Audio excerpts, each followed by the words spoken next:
नमो अरिहन्ताणं नमो सिद्धाणं नमो आयर्याणं नमो वज्रायाणं नमो लोये सौवसाहुणम् अजर अमर विकल विकारी अविनाशी अनंत गुणधाम नित्य निरंजन भवदुःखभंजन ज्ञान स्वभावी सिद्ध प्रणाम ज्ञान स्वभावी सिद्ध प्रणाम। जय बोलो अनंतानंत सिद्ध भगवान की जय। सिद्धांची संस्कृत जयमाला घेतोय। संस्कृत जयमालेचा अर्थ त्याचा अष्टकाचा अर्थ घेतला, आता जयमाला चालू आहे। विराग सनातन शांत निरंश निरामय निर्भय निर्मल हंस सुधाम विबोध निधान विमोह प्रसीद विशुद्ध सुसिद्ध समूह विदुरित संस्कृति भाव निरंग समामृत पूरित देव विसंग अबंध कषाय विहीन विमोह प्रसीद विशुद्ध सुसिद्ध समूह निवारित दुष्कृत कर्म विपाश सदामल केवल केली निवास भवोदधिपारग शांत विमोह प्रसीद विशुद्ध सुसिद्ध समूह। इथपर्यंत झालं होतं, अर्थ चालू आहे। तुम्ही जवळ यायचं असेल तर या। प्रसिद्ध आहे का प्रसिद्ध? प्रसिद्ध प्रसिद्ध प्रसिद्ध प्रसिद्ध। हा, संस्कृत आहे तो शब्द, त्याचा अर्थ होतो प्रसन्न हो। संस्कृत शब्द आहे प्रसिद्ध। प्रसिद्ध हा, त्याचा अर्थ आहे प्रसन्न हो। प्रसन्न हो। हा, सिद्ध भगवंतांना म्हणायचं, सिद्ध भगवान तुम्ही माझ्यावर प्रसन्न होत। आहे ना, तसंच आहे। तर सांगितलं जे विशुद्ध पटत नाही, विशुद्ध सुसिद्ध तुम्ही अहंकाराला म्हटलं तर चालू शकेल। भावना आहे ती एक, आपण भक्ती करतोय तर हे भगवान असंच अर्थ करताय ना, तसंच आहे। म्हणजे माझा काय चुकीचा अर्थ समजला? प्रसिद्ध अर्थ प्रसन्न हो असाच आहे ना। प्रसन्न होत, हे भगवान तुम्ही माझ्यावर प्रसन्न व्हा होत, अशी एक आपण भावना करतोय, त्यांची स्तुती करतोय ह्याच्यासाठी। तर कसे आहेत ते सिद्ध? प्रसिद्ध विशुद्ध सुसिद्ध समूह म्हटलं तर काय नाही ना, मला सांगा अर्थ काय होतो? इथं दाखवू का वाचून तुम्हाला? मी अर्थ आहे ना, वाचून दाखवते पाहिजे तर। ठीक आहे, चल। प्रसिद्ध तर ते आहेतच की।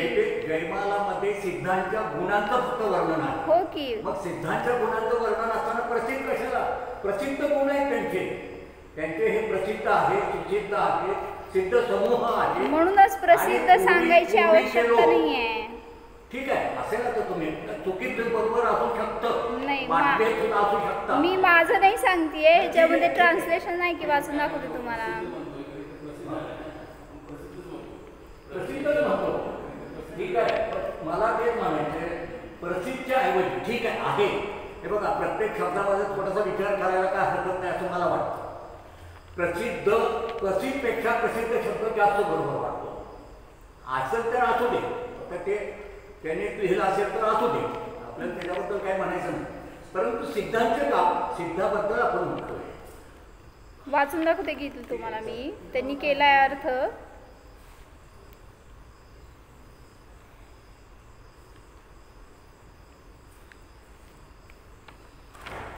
सगळे बघितलं, प्रत्येक फक्त विशेषण आहे ह्याच्यामध्ये, फक्त विशेषण आहे म्हणजे गुणांचं स्वरूप सांगितलेलं. आणि मग ते कसे आहेत, असं कोण आहे तर प्रसिद्ध आहे, विशुद्ध आहे, सुसिद्ध आहे, असा हा सिद्धांत समूह. तसं नाही काढायचं. यह पुरी काय बोलायचं, ऐका की मी वाचते, तयारी नंतर काय बोलायचं, मी वाचते की अर्थ ऐका की, अर्थ ऐका. तुम्ही इकडं सारखा, त्यांना ऐकायला कमी येतं, त्यांनी जवळ येऊ दे. यह पूरी पूजा संस्कृत भाषा में है. जयमाला में सरल संस्कृत और संबोधन के शब्द होने से जयमाला हिंदी की मालूम पड़ती है, लेकिन ऐसा नहीं है. यहाँ सहज सिद्धों से आशीर्वाद लेने के रूप में सहज सिद्ध का आशीर्वादात्मक अभिनंदन किया है. हे विशुद्ध सिद्धों के समूह प्रसिद्ध हो. ठीक है, ठीक है. सहज सिद्ध भगवान जो की अपने ही स्वभाव से पूर्ण, ज्यांनी लिहिलंय त्यांचंच मत आहे की ज्यांनी लिहिलंय त्याचा अर्थ तोच काढलाय त्यांनी त्याच्यामध्ये. जो कि अपने ही स्वभाव से पूर्ण निष्पन्न हुए हैं और वे सहज सिद्ध भगवान जो कि प्रत्येक आत्मा में अनादि अनंत अहेतुक चित स्वभाव में अभिन्न है, स्वतः सिद्ध है. भावों की निर्मलता प्रकट करने के लिए जैसे व्यवहार में अरिहंत और सिद्ध की आराधना करते हैं, उसी तरह व्यवहार में अपने सहज सिद्ध की भी आराधना करते हैं. म्हणून हे सिद्ध भगवान तुम्ही माझ्यावर प्रसन्न हो, अशी एक आपण भावना करतोय. नाही म्हणणार का आपण, मग आपण याचना करतोयच की तसंच आहे. आम्ही तेच म्हणतो भक्तिवश आहे असू दे, परंतु ही भक्ती योग्य वाटत नाही. मग त्या ह्याला भक्तिवशच म्हणायचं का?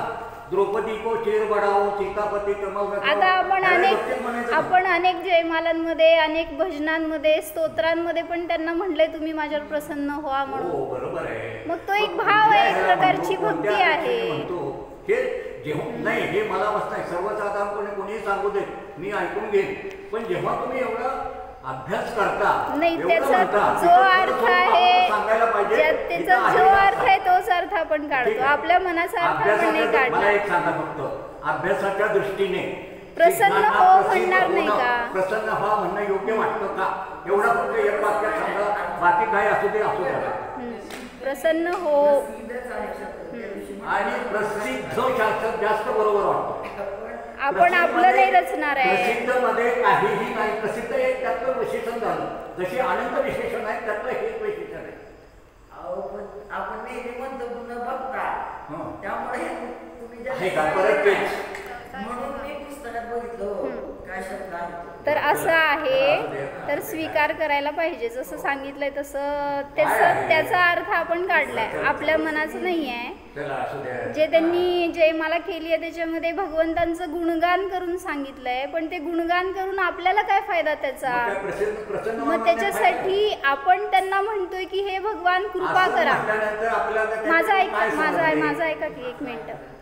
आपण जे काय भक्तामर म्हणतो किंवा कुठलं स्तोत्र वगैरे म्हणतो, त्याच्यामध्ये पण म्हणतो ना, काय म्हटलं त्या एकीभाव स्तोत्रमध्ये, तुम्हाला मी माझ्या हृदयामध्ये विराजमान केलंय, तर हे भगवान माझं सगळं पाप तुम्ही नष्ट करणार आहेत. त्यांनी करणार का? मग एक भक्ती आहे ना, एक टाईप आहे तो. म्हणजे आपण एक त्यांच्यावर असे विश्वस्त आहोत, त्यांची भक्ती इतक्या निर्मळ मनाने करतोय की सगळं आता माझं जे काय करायचं तुमच्या हातात आहे असं सांगितलं जातं. थोडी ते काय करत असतात, पण आता एक आपली भावना व्यक्त करण्यासाठी आपण त्यांना सर्वस्व म्हणून समोर ठेवले. मग हे भगवान तुम्ही मला प्रसन्न व्हा, म्हणजे माझं जे काय आता हित करायचं आहे, कल्याण करायचं आहे, ते तुमच्या आधारानेच होणार आहे. काय म्हणले? म्हणजे इतर आपण म्हणतोय दुःख खो, कम खो, बोई लाव, मग ते करणार आहेत का माझ्या दुःखाचा क्षय, कर्माचा क्षय? कोण करणार आहेत? माझ्याच परिणामांनी मी करणार आहे. आपली जितकी विशुद्धी होणार आहे तितकं ते कर्मांचा, त्या दुःखाचा नाश होणार आहे. मग तसंच इथं पण भगवंतांना म्हणतोय की तुम्ही मला प्रसन्न व्हा, पण तरी सुद्धा ते प्रसन्न होतात म्हणजे काय होणार आहे? आपल्याला आपल्या परिणामांमध्ये मिळणार फळ, जे काय मिळायचं ते. आपण सिद्धांत स्वरूप समजून घेतो. कशासाठी? माझं स्वरूप कसं आहे, निज आत्म्याचं माझं स्वरूप कसं आहे हा भाग आहे. करेक्ट. म्हणजे वस्तू असं समजूया. मग ती समजून घेताना आपण हे पहिल्यांदा समजलंय ना की म्हणजे वितराग आहे ते कोणावर प्रसन्न होत नाही, कोणावर हे होत नाही. आणि असं असताना आपण त्यांचंच गुणगान करताना त्यांना प्रसन्न व्हा म्हणायचं हे कितपत योग्य आहे? पंचास्तिकामध्ये एक मिनिट, माझ्या मनात येतो एवढं तेच की मी सांगायला की तुम्हाला. मग पंचास्तिकामध्ये पण त्यांनी आशीर्वादात्मक नमस्कार सांगितलाय. पंचास्तिकाय संग्रहमध्ये आशीर्वादात्मक नमस्कार सांगितलाय. म्हणजे काय? तुम्ही म्हणता ना जयवंत हो, तुमच्या आशीर्वादाची काय गरज आहे भगवंतांना? हे आदिनाथ भगवान तुम्ही जयवंत हो असा एक शब्द वापरलाय त्यांनी तिथं. म्हणले मग तुम्ही सांगितल्यावर त्यांची जयवंत होणार आहेत का ते? मग तो एक टाईप आहे नमस्काराचा. त्याच्यामध्ये पण आपण दुसऱ्याचं भलेही ते मोठे आहेत तरी त्यांच्याविषयी हित किंवा त्यांच्याविषयी शेवटी ते पण सगळ्या प्रकारचं गुणगान आहे, भक्तीच आहे. पण एक अशा प्रकारचं नमस्कार त्यांनी घेतलाय. त्याच्यामध्ये 2-3 नमस्कार घेतले, त्यामध्ये एक हा नमस्कार घेतलाय. मग तशाच टाईपनी इथं पण सांगितलं की हे भगवान तुम्ही सदाशिव आहात, अनादीपासून कर्मविपाशांनी दूर आहात. तर असे हे सहज सिद्ध भगवान प्रसन्न हो, अशी एक त्यांनी इथं विशेषण घेऊन सांगितलंय. तर काय बघत होतो आपण? निवारित दुष्कृत कर्म विपाश. काय केलं होतं अर्थ त्याचा? की असे ते कर्म आहेत जे निवारण करणं अवघड आहे. अशा त्या कठीण कर्मांना सुद्धा तुम्ही काय केलं? त्या कर्म विपाशाला दूर केलेला आहे, नष्ट केलेला आहे. कोणी केलं? सिद्ध भगवान. कुठं आहेत ते? आपल्याजवळ आहेत, आता आपल्यामध्ये आहे. तो सिद्ध भगवान आत्मा आता आपल्यामध्ये आहे की ज्याला आपण जाणलं असताना त्या कर्मांची काय आठवण होते तुम्हाला? म्हणून सांगितलं की एके ठिकाणी उपयोग आपला जर केंद्रित असेल तर अन्य विषय तिथे त्रास देत नाहीत. आपण काय करतोय? आपला उपयोग भरकटवतो तर त्यावेळेस तिथं न त्यांचं स्मरण होतंय, चिंतन होतंय, न स्वतःचं काय आपल्याला अनुभवन होतंय. म्हणून सांगितलं की जर त्या सिद्ध स्वभाव आत्म्यावर आपण लक्ष घातलं तर आपले सुद्धा कर्म सहज नष्ट होतात. इथं त्यांनी हे विशेषण घेतलं काय? ज्यांनी कर्म विपाशाला निवारण केलेलं आहे असे ते भगवान. दुसरं काय केलं होतं? सदामल केवल केली निवास. म्हणजे काय? सदैव जे अमल आहेत आणि जे केवल ज्ञानामध्ये केली करतात. म्हणजे केवल ज्ञान रूपानेच त्यांचा व्यापार चालू आहे तर त्यांनी सांगितलं त्याच्यामध्येच ते खेळतात. केली म्हणजे इथे त्यांनी छान घेतला अर्थ वाचते. तो भगवान कैसे है? केवल का जो केली करते या केवल अपने में जो केली यानी क्रीड़ा करते हैं या केवल ज्ञान में ही लीन रहते हैं, न्यायक ही रहते हैं, ऐसे है. और हमारा सिद्ध भगवान कैसा है? कर्मक्षय सिद्ध और स्वभाव सिद्ध दोनों की दृष्टि चल रही है. मतलब म्हणजे त्यांचं पण सिद्ध आत्मा दाखवायचं आहे आणि आपला पण सिद्ध आत्मा तसा आहे, स्वभाव तसा आहे हे सांगायचं आहे. म्हणून सदैव जे अमल स्वभावामध्येच खेळतात, केवल ज्ञानामध्येच केली करतात असे ते सिद्ध आहेत. सत्सामान्य लक्षण स्वलक्षण की दृष्टि से मैं केवल अर्थात एक हूँ और उसी में केली करने वाला हूँ. पर पदार्थ व पर भाव में केली करने का मेरा स्वभाव ही नहीं है. तुम्ही कशामध्ये खेळता हो? म्हणजे त्यांचा स्वभाव सांगतायत केवल ज्ञान आहे आणि ते पर्यायात प्रगटलेला आहे. मग ते त्याच्यामध्येच निरंतर लीन राहतात, जाणतात, त्याच्यामध्ये खेळतात. म्हणलं तुम्ही कशामध्ये खेळता? ते स्वभावामध्ये खेळताय तुम्ही, विभावामध्ये खेळताय. आणि मग त्याच्यामध्ये काय? तेच पुन्हा जसं केवल ज्ञानी काय करतायत? वारंवार स्वतःला जाणण्याचा प्रयत्न करतायत त्या ज्ञानाचा वापर करून. तुम्ही त्या ज्ञानाचा वापर करून सदा विभाव करायचाच प्रयत्न करताय. एकदा मोह करता, एकदा राग करता, द्वेष करता, क्रोध, मान ह्याच्यामध्ये खेळताय तुम्ही. मग त्यातून बाहेर कसं पडणार आहे जीव? म्हणून असं खेळ खेळा की जे तुम्हाला खरंच आनंद देणार आहे, वास्तविक आनंद देणारा खेळच खेळायला पाहिजे. मग याच्यासाठी केवली स्वतःच्या स्वभावामध्ये खेळतात. परपदार्थ व परभाव में केली करने का मेरा स्वभाव ही नहीं है. तुम्हाला वाटतंय वास्तविक मी त्याला भोगतोय म्हणून, पण कोणाला भोगताय हो? एखादा पदार्थ बहिरंगामध्ये त्याचा आपण भोग घेतो वाटतं. दुकानात बसल्यावर धन भरपूर हातात आलं, आनंद झाला का नाही? का झाला? का हातात पैसा आला तर आपल्याला का आनंद होतो? एखादी वस्तू जी काय भोगली तर त्याच्यातून आनंद येतो वाटतंय. मग त्यामध्येच रमलो ना आपण आणि त्यातूनच आनंदाची इच्छा केली, विचार केला तर त्याचाच भोग घेतला असा अर्थ. म्हणून सांगतायत की जो आनंद नष्ट होणार नाही अशा आनंदाचा भोग घ्या. तर तो कुठं आहे? बाहेर नसून आत आहे. ऐसे हे सिद्ध भगवान प्रसन्न हो. जैसे घर का कोई आदमी बुरे रास्ते पर चलता है तो कहते हैं कि प्रसन्न हो, आदत को छोड़ो. इसी तरह हम अपने से ही कह रहे हैं कि खूब भटक लिया, अनादि से अब तक अनंत उपद्रवों को सह लिया. नरक, निगोद, सौदनी, असौदनी, देव, मनुष्य आदि की पर्याय धारण कर के छोड़ दी. अब तो प्रसन्न हो, अपने रास्ते पर आओ. दोन अर्थ केले प्रसन्न होचे. काय म्हणजे हे जीवा तू सांगायला लागलेत आता. हे जीवा तू प्रसन्न हो म्हणजे काय? आता बास, विभावांमध्ये जातोय ना, आता बास, आता काय कर? प्रसन्न हो आणि स्वभावाकडे ये. माझ्या डोक्यातून जात नाही, पण एक मला जे समजलं तेवढं सांगतो.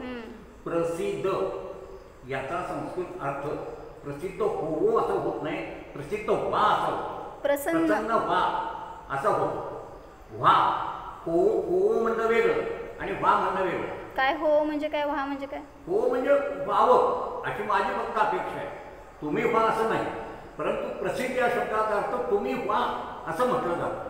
प्रसन्न हो, प्रसन्न हो हा अर्थ आहे त्याच्यात. हो आणि हो व्हा त्यामध्ये फरक आहे. आपल्या मराठीत सांगता, हिंदी नव्हे. प्रसन्न हो, प्रसन्न हो, प्रसन्न व्हावे अशी एक माझी अपेक्षा आहे, माझी इच्छा आहे अशीच आहे. आणि प्रसन्न व्हा म्हणजे तुम्ही व्हा, तुम्ही ती गोष्ट करा असं त्याचा अर्थ झाला. असं नाही म्हणायचं, प्रसन्न होत असं सांगायचंय. आणि शब्द संस्कृत आहे तर तुम्ही अर्थ नाही म्हणायचं, ठीक आहे ना. मग प्रसन्न होवं तरी कशाला अर्थ करता? बरं ठीक आहे, चला. तर काय सांगायला लागलेत? भवोदधी पारग शांत विमोह. पुढचं विशेषण घेतलंय. काय कसे आहेत सिद्ध भगवान? भवरूपी उदधी म्हणजे समुद्राला पार केलेले आहेत. जे त्या समुद्रावरून काय म्हणायचं, त्या समुद्राचा पार ज्यांना मिळालेला आहे असे ते. भव म्हणजे संसार म्हणा, जन्म म्हणा, किंवा भव म्हणजे देह एव भव घेतलं ना समाधी शतकमध्ये. तर देहाच्या पार जे पोचलेत आता त्यांना पुन्हा देह मिळणार नाही अशी त्यांची दशा आहे. मग त्या पाराला पोचलेले असे ते भव उदधी पारग. आप कैसे हो भगवान? संसार के पार पहुँचने वाले हो. भव कहते उत्पन्न होने को, उत्पत्ति को वही हुआ. उदधी माने समुद्र, सो आप उसके पार पहुँचने वाले हो. भूभव त्यांनी छान अर्थ घेतलाय. भूभव होणे असा अर्थ घेतलाय ना इथं. भव कहते हैं उत्पन्न होने को, उत्पत्ति को, वही हुआ. उदधी माने समुद्र, सो आप उसके पार पहुँचने वाले हो. म्हणजे जे आता उत्पत्तीच्या सुद्धा पार झालेले आहेत, ज्यांचा आता पुन्हा उत्पाद होणार नाही, अशा संसार समुद्रापासून पार झालेत आणि अशा उत्पत्तीपासून जे दूर झालेत आता. कर्मक्षय भगवान तो जन्म मरण से रहित हुए, इसलिए और यह हमारी आत्मा सामान्य नाते की दृष्टि से सबके स्वलक्षण से अपना स्वलक्षण अलग रखता, इसलिए यह भी भवोदधी पारग है. म्हणजे तुमचा स्वभाव सुद्धा कसा आहे? भवोदधी पारग. म्हणजे काय सांगितलं? म्हणजे काय? जे कार्य होते, पण आता काय उत्पन्न व्हायचंय म्हणजे संसारामध्ये ज्या उत्पन्न होणाऱ्या पर्याय, तर अशा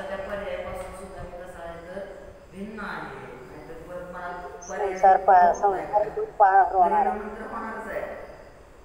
कसं परिणाम घेतो? उत्पन्न घेतलं ना, भूभव होणे, होणे शब्द घेतलाय त्यांच्यामध्ये लावला अर्थ, आपल्यामध्ये काय लावलं? आता तुम्ही म्हणजे तुमचा स्वभाव असा आहे की तो त्या संसारापासून रहित आहे म्हणा, त्यामुळं संसारात असला तरी सुद्धा स्वभाव कसा आहे त्यापासून स्पर्शी आहे.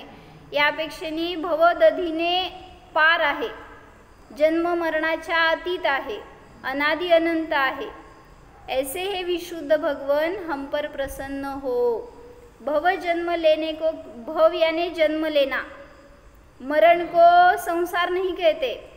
संसार कशाला म्हणायचंय? भव उदधी घेतला ना अर्थ तुम्ही, मरणाचं समुद्र म्हणलं नाही, मरणाच्या समुद्राला पार केला असं नाही म्हटलं, तर जन्मरूपी समुद्राला पार केला हे सांगायला, म्हणजेच त्याला संसार म्हणलं. भव म्हणा, जन्म म्हणा, संसार म्हणा, देह म्हणा, ह्याच्या जे पार झालेले आहेत असे ते भवोदधी पारग.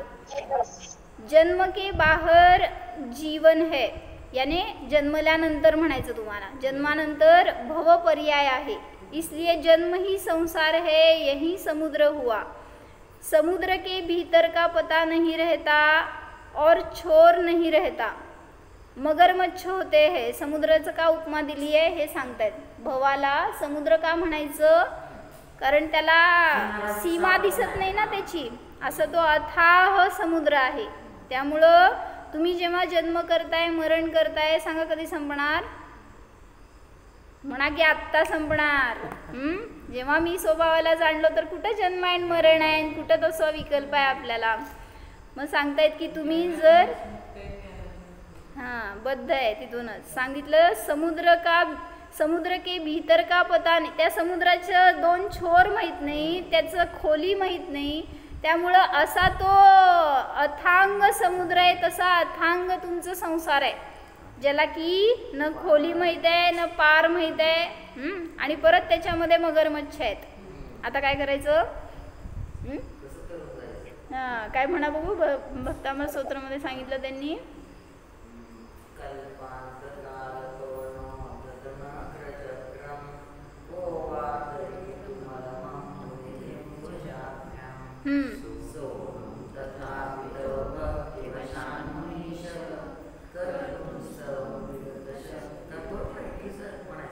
एक खालचं, एक वरचं, एक वरचं, एक खालचं. तर काय सांगितलं त्याच्यामध्ये? असा कोण जीव आहे की जो त्या समुद्रामध्ये पडला समजा, आणि त्या समुद्राला काय म्हणायचं, कल्पाच्या अंत्यकाळाचा जो वायू आहे तो घुसलाय त्या समुद्रात, आणि अशा उंच उंच लाटा येत आहेत, आणि अशा वेळीच तो त्या मध्यभागी पडलाय समुद्रात. ते तर संकट त्याचं वेगळंच, त्याला तिथून तारणारं कोण नाही. आणि त्याच वेळी परत मगरमच्छांचा समुद्र आलाय, समूह आलाय मध्ये, तर त्यावेळेस तर त्याला कोण वाचवणार, आणि कुठून शक्ती येणार त्याच्या भुजांमध्ये की तो तरून जाईल त्या समुद्राला. तर तुमच्या एक भक्तीच्या निमित्तात हे भगवान तो सगळ्यातून पार पडू शकतो. म्हणून मी तुमचं नामस्मरण करतो, तुम्हाला आदर्श ठेवतो, तुमचं मी स्मरण करतो, किंवा तुमच्यासारखा मी आहे असं अनुभवन करतो, असं सगळ्या श्लोकांमध्ये त्यांनी घेतलंय. इसी तरह संसार में बहुत जीवों को पता ही नहीं कि हमें क्या करना है. आहार, भय, मैथुन, परिग्रह इन 4 संज्ञाओं में लग रहे हैं. संज्ञा ज्वर से पीड़ित है. समुद्र में जैसे अनेक जलचर होते हैं, वैसे इस संसार में अनेक आपदाएं हैं, उपसर्ग है. ऐसे संसार से हे भगवान आप आर पार पहुँच गए हैं. म्हणजे जिथं तुम्हाला आता कुठलीही विपदा राहिली नाही अशा ठिकाणी तुम्ही पोचलेला आहात. त्या संसारामध्ये मी अजून बुडलेलो आहे, त्याच्यातून मला बाहेर काढणारे तुम्हीच आहात. जब कभी काल पार पहुंच गए, इससे मालूम होता है कि आप पहले इसमें थे. त्याच्याशिवाय म्हणूनच म्हणलं ना, जे कोणी मोक्षाला गेले ते संसार मार्गातूनच मोक्ष मार्गाला प्राप्त करूनच गेलेत. असं नाही आहे की कोण आकाशातून पडला आणि सिद्ध झाला, असं नाही. त्यामुळं तुमचा संसार तुम्हाला दुःखी वाटतोय, कष्टदायी वाटतोय, पण तुमचाच नाही आहे तर जगातल्या सगळ्या जीवांना संसार दुःखदायीच आहे. मग ते तीर्थंकर का असेनात, चक्रवर्ती असेनात, कोणीही तद्भव मोक्षगामी जीवाला कुठलं संकट नव्हतं, संसार नव्हता, काय त्रास नव्हता आणि असं स्मूथली मोक्षाला गेलेत का? कोण गेलं? कर्मांचा नाश करायचा तर तिथं सगळे सोसावे लागणार आहेत, उपसर्ग परिशह सगळ्या रूपाने त्यांना सुद्धा प्रत्येक कर्मांचा उदय आला. आणि त्याच्यातून बाहेर पडायचं म्हणल्यावर जेवढी स्थिरता, जेवढी विशुद्धी राहिली अंतरंगामध्ये तेवढं ते लवकर बाहेर पडले. समुद्र में अनेक जलचर होते हैं, झालं की. तर जब कभी काल लब्धि आती है तब विशुद्धि होती है और संसार का नाश होता है. मग अशा संसाराला तुम्ही हे भगवन पार केलेले आहात. म्हणजे याच्यातून बाहेर पडायचं तर मला काय करायचं आहे हे समजून मला काय फायदा? त्यांची स्तुती तर सगळ्यात करणार की आपण, पण त्या स्तुतीचा मला फायदा काय हे सांगायला पाहिजे. सांगा काय फायदा हो? भगवंतांना तुम्ही महान म्हणून आपल्याला काय उपयोग त्याचा?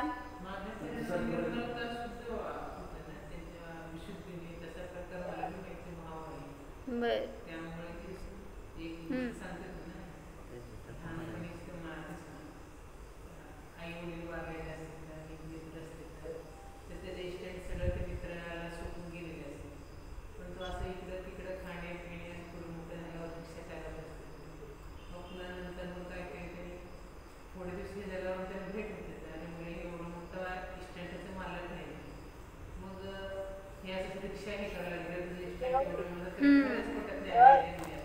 श्वेतांबरच्या धर्मशाळेचा फोन नंबर आहे.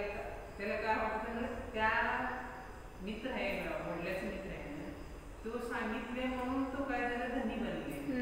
पण ते धनी त्यांनी काय धन स्वतःचं धन दिले नाही त्यांनी, पण त्यामुळे कसं भगवान एक काय झालं त्यांनी आपल्याला सुखी करत नाही, पण त्यांच्या भक्तीने त्यांचं सांगितलेल्या उद्देशाने मार्गाने काय होत असतं मला ते सुखी बनतं. आदर्श आहे. काय सांगितली गोष्ट? तशीच एक गोष्ट सांगितली दुसरी की ते सेठजी आणि सेठानी होते दोघं जण आणि त्यांना मुलगा होता 2 वर्षाचा. पण काहीतरी त्यांना कारण झालं की डॉक्टरांनी सांगितलं तुमचं आयु खूप छोटं आहे, सेठजी आणि सेठानीला. पण त्यांचं भरपूर मोठं वैभव होतं. मग त्यांना टेन्शन आलं की आता या वैभवाला कसं हँडओव्हर करायचं त्याला, अजून तर तो नाबालिक आहे. म्हटल्यावर त्यांनी गावातल्या 4 मित्रांना घेतलं आणि सांगितलं की जोपर्यंत हा सज्ञान होत नाही तोपर्यंत ही संपत्ती तुमच्याकडे ठेवा आणि तो झाल्यावर त्याच्याकडं सुपूर्द करा. मग तो ठीक आहे म्हणाले. 4ही मित्र चांगले होते स्वभावाने ते. पण हा काय झाला, एक दिवस सुंदर होता, गुटगुटीत होता, 2 वर्षाचा म्हणल्यावर सगळ्यांच्या आकर्षणाचं केंद्र होता. आणि एक दिवस तो खेळत असताना रस्त्यावर असं दरवाजाच्या बाहेर एका मनुष्याची नजर पडली त्याच्यावर आणि त्याला तो आवडला खूप. आणि मग काय झालं त्याच्यात वाचलं ना, तर तो त्याला म्हणतो की त्याला विचार काय आला की आपल्याला तर मूलबाळ नाही आहे. त्यांनी त्याला उचललं आणि घरी घेऊन गेला आणि बायकोला दिलं आणि सांगितलं की ह्याला सांभाळून आपण आपलं मुलगा म्हणून मोठं करू. मग सेठानीला पण ठगीण जी आहे ना, ठगणी, तिला पण आवडला तो मुलगा. म्हणल्यावर दोघांची बुद्धी होईना त्याला सोडायची. आणि मग जवळपास 16 वर्ष तो त्यांच्याजवळ राहिला, वाढला. आणि मग तेच त्याला सगळं वाटतंय ना, हेच माता पिता आहे, त्यांच्याकडे असणारं काय ते म्हशी गाई असणार, गुरंढोरं, ती झोपडी, तेच माझं वैभव आहे, अशा दृष्टीने तो वाढला. 2 वर्षाच्याला काय माहिती असणार आहे कोण आहे वगैरे. आणि मग एक दिवस सहज रस्त्यावरून जात असताना काय झालं, त्याच्या डोक्यावर निशाण होतं काहीतरी. आणि मग त्या 4 मित्रांमधल्या एका मित्राला हा भेटला आणि म्हटला तू तर सेठजींचा मुलगा आहेस आणि इथं कसं काय रस्त्यावर? म्हटला तुझी तर इतकी मोठी अमाप संपत्ती आहे आणि तू किती दरिद्री वेशामध्ये आहेस. तो म्हटला तुम्हाला गैरसमज झाला असेल, तो मी नाही आहे. त्याला त्याने निग्लेक्ट केलं, पुढं गेला. 2 दिवसांनी दुसरा मित्र भेटला, 3 दिवसांनी तिसरा मित्र भेटला. आता ह्याला थोडं थोडं काय म्हणायचं विचार अंतरंगामध्ये आला ना. आता एक जण म्हटलाय तर वेगळा असेल, दुसरा पण म्हणतोय, तिसरा म्हणतोय आणि शेवटी जेव्हा 4था भेटला त्यावेळेस हा गेला आईकडं आणि त्यांनी विचारलं खरं सांग मी कोणाचा मुलगा आहे? मिलन काकी कोणाचा मुलगा आहे असं त्यांनी विचारलं. मग तो मग ती आई आपलं खरं सांगती, म्हणती आम्ही दोघं पण निपुत्रिक होतो, तर तू भेटला म्हणल्यावर आम्हाला एक आनंद झाला, आमच्या जीवनाला दिशा मिळाली, त्यामुळं आम्ही तुला आमच्याकडंच ठेवून वाढवलं. मग तू कोणाचा पुत्र आहे म्हणून त्यांनी विचारल्यावर सांगितलं की एका सेठजींचा पुत्र आहेस, ज्यांची की अमाप संपत्ती आहे. आणि मग त्याला विश्वास बसला. आता मग त्यांनी विचारलं, आता त्याला निर्णय झाला मी म्हणजे कोण आहे, सेठजींचा मुलगा आहे, पण आत्ता कुठं आहे तो, अजून त्याच घरामध्ये आहे, अजून त्याच आई वडिलांच्या जवळ आहे, तेच गुरंढोरं सगळं झोपडी सगळं तिथंच आहे अजून. काय म्हणणार आता तो आईला? नाही, श्रद्धेत आहे की, पण व्यवहारात तर काय करतो तो, असं म्हणणार आहे का, ए ठगणी मला जेवायला दे, किंवा म्हणजे असं तिथं व्यवहार नाही बदलला, मान्यता बदलली की सोडलं, पण कार्य तर सगळं तसंच चालू आहे. त्या म्हशीचं सगळी सेवा पण अजून करतोय तो तशीच जशी पूर्वी करत होता. मग हे सगळं कार्य करत असताना सुद्धा अंतरंग परिणाम काय, माझं तर वैभव तिथं आहे, इथं माझं काही नाही आहे.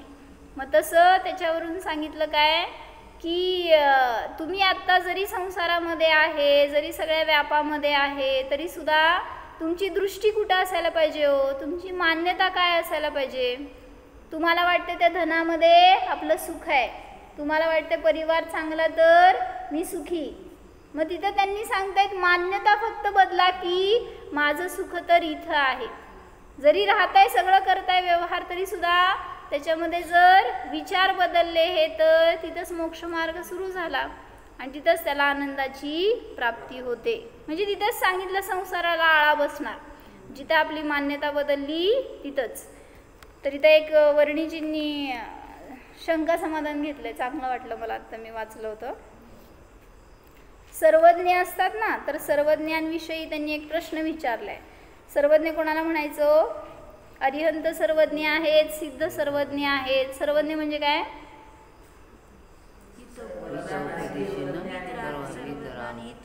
सर्वज्ञ म्हणजे काय? बरोबर. म्हणजे तुम्ही म्हणता ना की 3 लोक 3 काळातील सगळ्या द्रव्यगुण पर्यायांना युगपत जाणतात, लोकाला जाणतात. जरी असे अनंत लोक असते तरी सुद्धा ते जाणले गेले असते, अशी त्यांच्यात शक्ती आहे, ते म्हणलं सर्वज्ञ. तरी ते एक त्यांनी वेगळी परिभाषा केली. काय म्हणले? सर्वज्ञ सब पर्यायों को जानते है. म्हणजे असं तुम्ही म्हणलं ना एक विशेषण, सगळ्या द्रव्यगुण पर्यायांना जाणतात. मग त्यांनी विचारलं, सगळ्या पर्यायांना जाणतात असं म्हणताना त्या पर्यायांना अंत आला. दृष्टी हो त्यांची शेवटी चिंतनाची बघा की, यदि सर्वज्ञ सब पर्यायों को जानते हैं तो पर्यायों का अंत आ जाएगा. इस संबंध में द्या उत्तर. काय सांगणार? कोणाच्या पर्यायाला अंत आला? सगळ्या द्रव्याच्या सगळ्या गुणांच्या सगळ्या पर्यायांना जाणतात ते म्हणल्यावर सगळ्यांनाच अंत आला म्हणावं लागेल.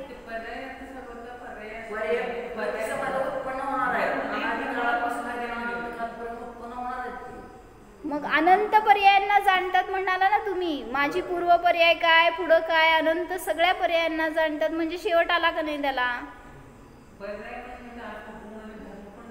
असू दे की, मग अनंत जाणले म्हणजे त्याला अंत आला असं त्यांना म्हणायचंय. मग पर्यायाला अंत आहे का? पर्यायाला अंत आहे का? अनंत पर्यायांना जाणतात हे म्हणलं ना विशेषण आपण. मग जाणतात म्हणजे सगळे आला का नाही त्यांच्या ज्ञानात, म्हणजे अंत आला असं त्यांना म्हणायचंय. तर ऐका उत्तर काय सांगतात.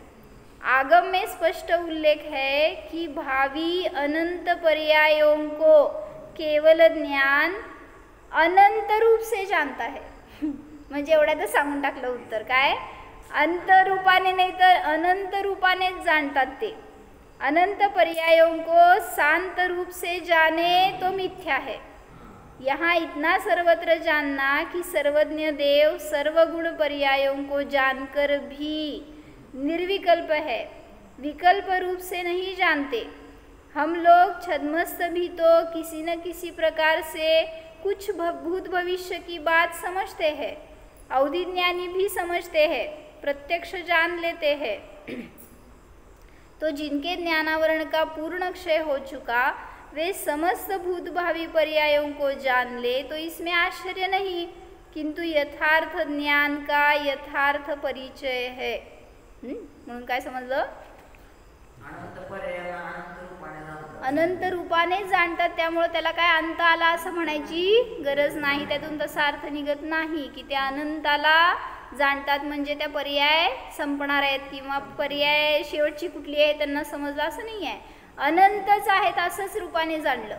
म्हणून सांगितलं सर्वज्ञता कशी आहे, ज्याच्यामध्ये असीम शक्ती आहे, ज्याच्यामध्ये की सगळं युगपत झळकण्याची शक्ती आहे. पण तरीसुद्धा आपण का नाही जाणू शकत? आपला पण तो स्वभाव असताना. तुम्ही आजपर्यंत त्या स्वभावाला का नाही प्रकट करू शकला? तर एक त्यांनी योगसारमध्ये गाथा घेतली अशी की संसारी जीव आहे तर तो मोक्षाला का नाही गेला आजपर्यंत? संसारी जीवाचं काय चुकतंय? म्हणून त्यांनी विचारलं तर त्यात काय सांगितलं त्यांनी गाथा, धंदई पडी उसयल जगी नहुआ पाणू मुणंती. काय? धंद्यामध्ये पडलेलं सगळं जग नहुआ पाहुलहन मुणंती, आत्म्याला जाणत नाही. मुणंती म्हणजे जाणणे. मग धंदई पडी येऊसेल, आम्हाला धंद्यात वेळ मिळत नाही किंवा इतका आम्हाला व्याप आहे, इतकं आम्हाला कष्ट आहेत, इतकं करायचं आहे अजून, हेच आहे ना तुमचे विचार. मग धंदई पडी येऊसेल जगी नहु अप्पाहु मुणंती, तही कारणी हे जीव फुडू नहु निवाणू लहंती. त्या कारणानेच हा जीव स्पष्ट रीतीने निर्वाणाला शीघ्र प्राप्त करू शकत नाही. म्हणून सांगितलं तुम्हाला जर करायचं आहे ना निर्वाणाला प्राप्त, तर एक उपाय आहे. काय? सगळं करा. तुम्हाला नाही म्हणत नाही, धंदा सोडा म्हणत नाही, संसार सोडा म्हणत नाही. ते करत असताना सुद्धा फक्त अप्पाहु मुणंती, जो आत्म्याला वेगळं जाणतो तो त्या समयाला त्याचा संसाराचा अंत सुरू झाला तिथून. म्हणून तुम्हाला संसाराचा धंदा बंद पडताय म्हणतात बघा. म्हणजे ज्याला संसार बंद पाडायचे त्यांनी इकडचा कारखाना सुरू करा. आम्हा सांगतात काय, चिद्रू प्लस सद्रूप प्लस चिद्रूप इज इक्वल टू अतिंद्रिय आनंद इज इक्वल टू मोक्ष सुख. म्हणून ज्याला मोक्ष सुख हवं असेल त्यांनी स्वतःला विषय करून त्या सर्वज्ञतेला जाणा, तर आपल्याला सुद्धा ती पर्यायामध्ये सहज अभिव्यक्ती होणारच. हो, जाणा.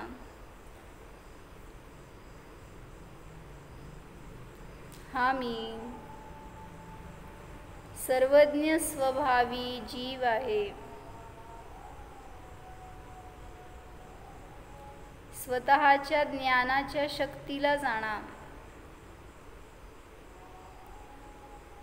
अनंत बल आहे माझ्या ज्ञानामध्ये, अनंत शक्ती आहे माझ्या स्वभावामध्ये. हा मी संसारातील परद्रव्याच्या अधीन नाहीच.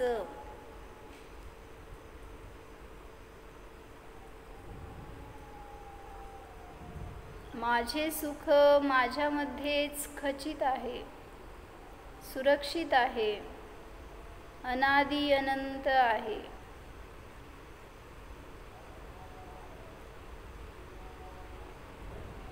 सर्व गुणांनी संपन्न निज ध्रुव जाणा. संसाराच्या अतीत निज ध्रुव जाणा.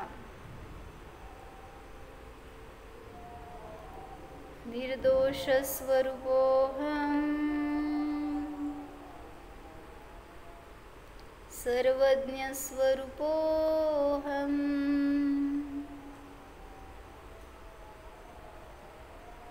ओम